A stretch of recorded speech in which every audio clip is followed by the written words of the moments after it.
No programa de hoje, a ideia é fazer uma avaliação sobre as últimas décadas no atendimento da área de saúde bucal e também fazer um recorte, falando aqui de Sorocaba.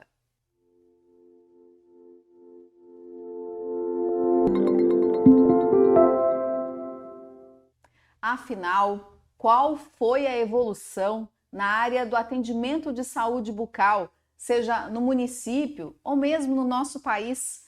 Para falar desse assunto, é claro, eu estou aqui com um especialista, ele que é coordenador de saúde bucal aqui no município, Dr. Diego Diniz, é dentista também e professor universitário também. Muito obrigada pela sua participação. A gente agradece você estar aqui nesse projeto do Jornal Cruzeiro do Sul, que é mantido pela Fundação Baldino do Amaral, numa parceria com a Morelli Ortodontia, com o objetivo de levar realmente educação para as pessoas, tratar de um tema que diz respeito à vida de todo mundo, né? Eu que agradeço e um prazer estar aqui com vocês, poder falar um pouquinho sobre a saúde bucal nesse contexto aí do nosso país e do nosso município. Mudou muito o atendimento? O que você percebe, você que é servidor público, né? E você está ali no dia a dia também, acompanha o que já foi feito, o que é feito hoje em dia. O que você percebe? Mudou e mudou bastante, né? Infelizmente a gente ainda carrega no nosso país, né, um rótulo que não é o que a gente gostaria de ter, que é o Brasil, o país dos desdentados, né? Acho que em algum momento a gente ouviu isso em algum espaço, né? Da gente ter esse rótulo, que infelizmente esse rótulo ele dialoga com aquilo que a gente tem de dados epidemiológicos da saúde bucal da população brasileira, né? Então a gente é um país que é um país ainda de contrastes, né? Um país de certa forma desigual no aspecto, né, social, econômico, e a odontologia no nosso país, ela é uma odontologia muito respeitada, né? A gente é caracterizado internacionalmente como um dos países com a melhor ciência odontológica, com faculdades de ponta, mas que a gente ainda tem o desafio de transformar essa odontologia acessível para todo mundo. Então, para a gente trabalhar essa questão e transformar essa saúde bucal para chegar a todos, a gente conta hoje com o nosso Sistema Único de Saúde, né, que tem essa missão de transformar a saúde em si como universal de fato, e a saúde bucal entra dentro desse leque também, né? Agora, tem uma coisa interessante que a gente conversou anteriormente, foi quando você citou que era uma realidade antes da pandemia e uma realidade posteriormente à pandemia. E a gente percebeu também que teve um aumento nesse atendimento, acho que em torno de 86% de 2019 para cá, né? Por que esse aumento? Afinal de contas, dá para explicar o que aconteceu?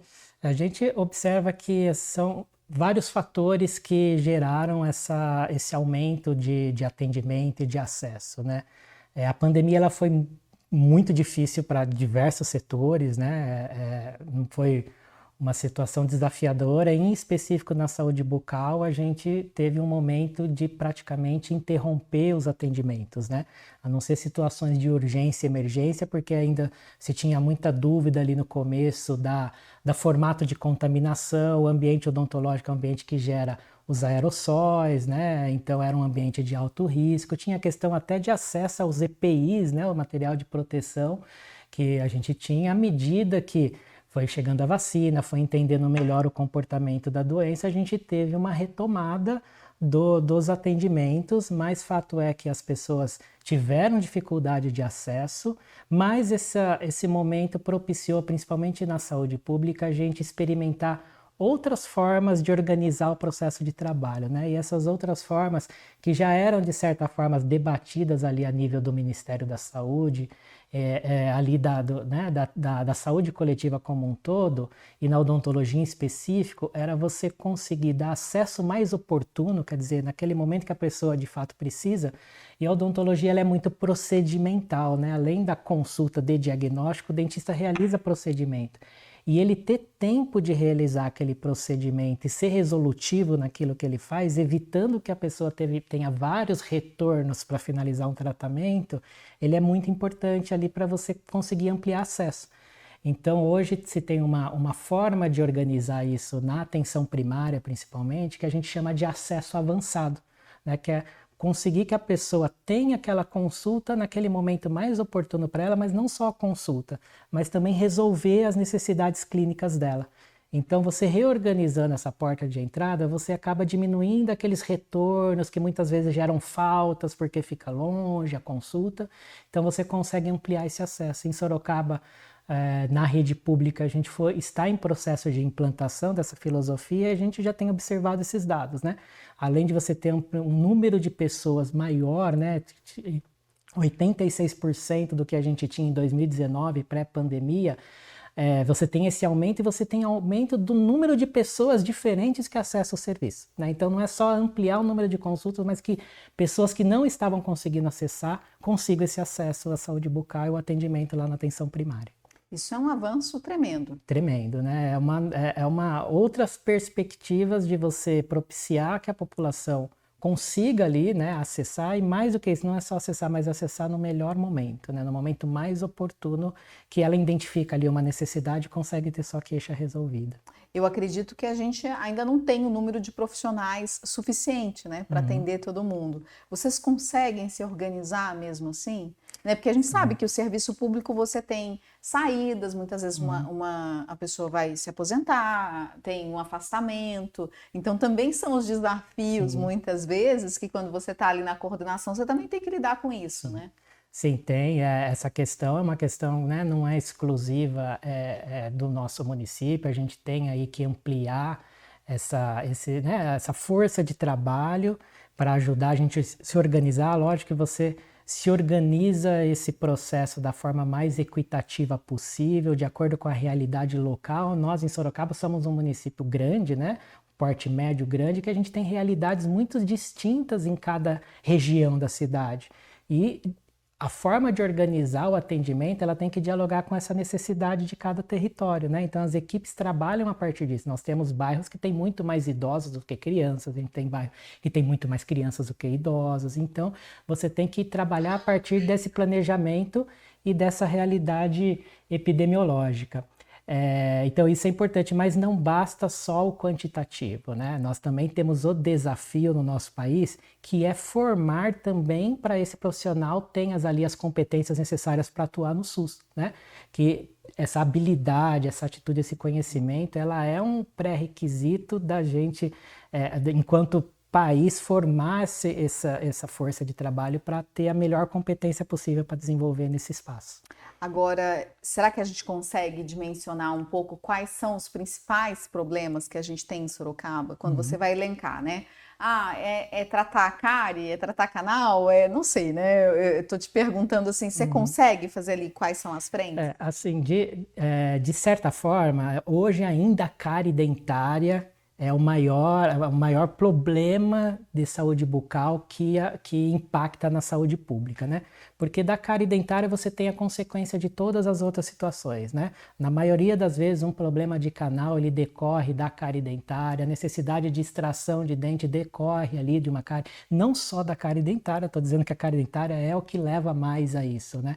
E aí leva a perda de dente, que leva a necessidade de uma prótese e aí assim por diante. Mas é triste você falar que a cárie ela vai tá muito relacionada à questão da higienização. Exatamente. E aí quando você se volta, que é uma questão de higiene, de educação, é triste falar disso.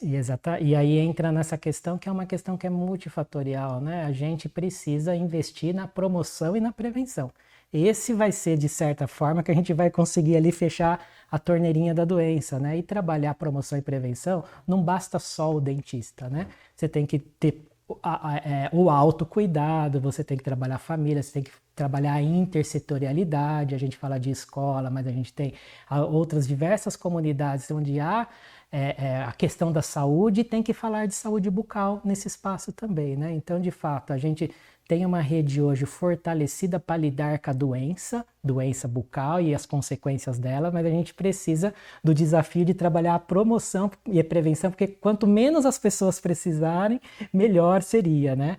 Em relação à necessidade de saúde bucal. Então, até para avançar em outros serviços. Exatamente. Porque se você vai superando as etapas iniciais, você pode passar a oferecer outras coisas. Exatamente. Né? Então é um desafio grande, né? Que envolve conscientização, que envolve manutenção e que tem que ser contínuo. Agora, a gente pode falar também que nesse sentido o Brasil tem alguns avanços, né? Sim. Quando ele trouxe a questão da saúde bucal para dentro do SUS. Perfeito. Porque nunca foi separado, né? Exatamente. Não tem como tratar a saúde e separar, né, essa área. E o Brasil hoje tem, né, uma política que a gente chama de Política Nacional de Saúde Bucal, cuja logomarca chama Brasil Sorridente, que é a maior política de saúde bucal do mundo.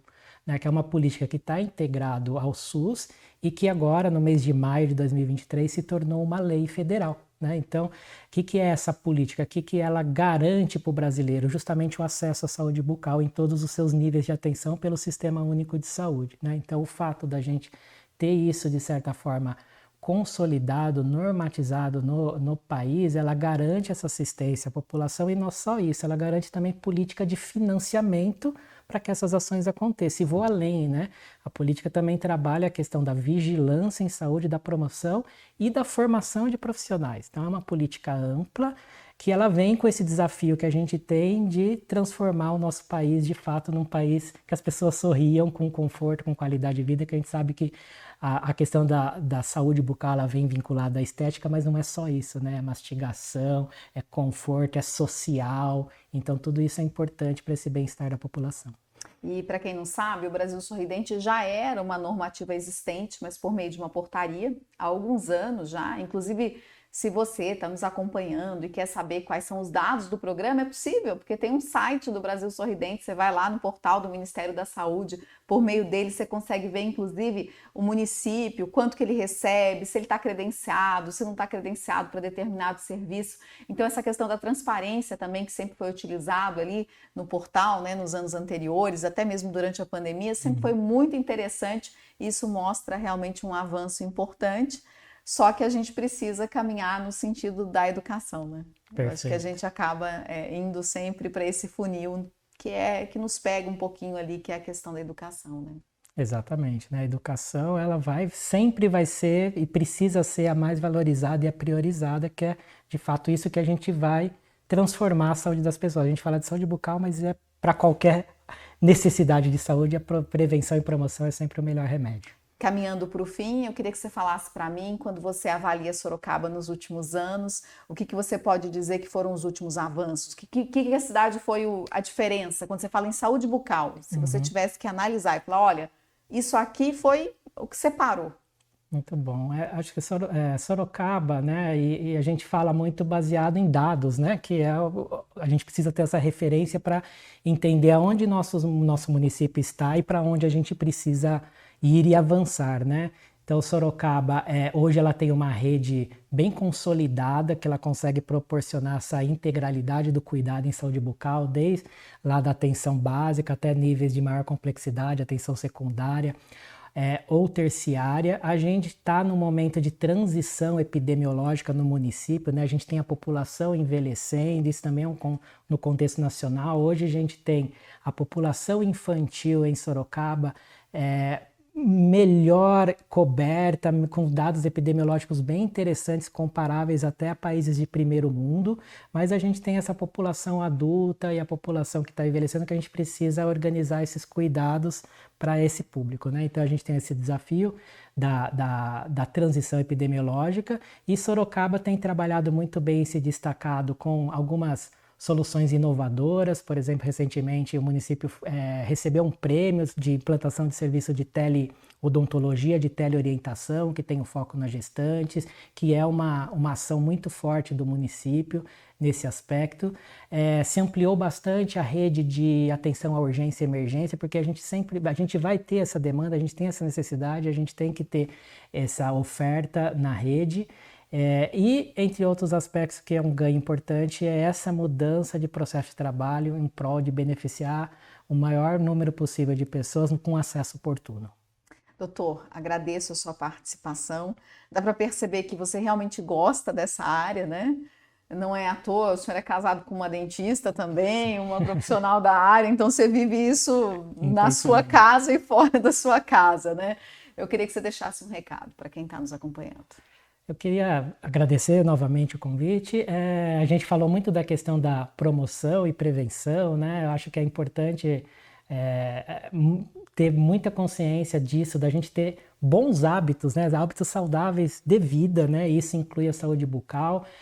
A gente fala muito da questão da saúde bucal, a criança, a família, né? E esses cuidados são reflexos ali que são importantes a gente aprofundar.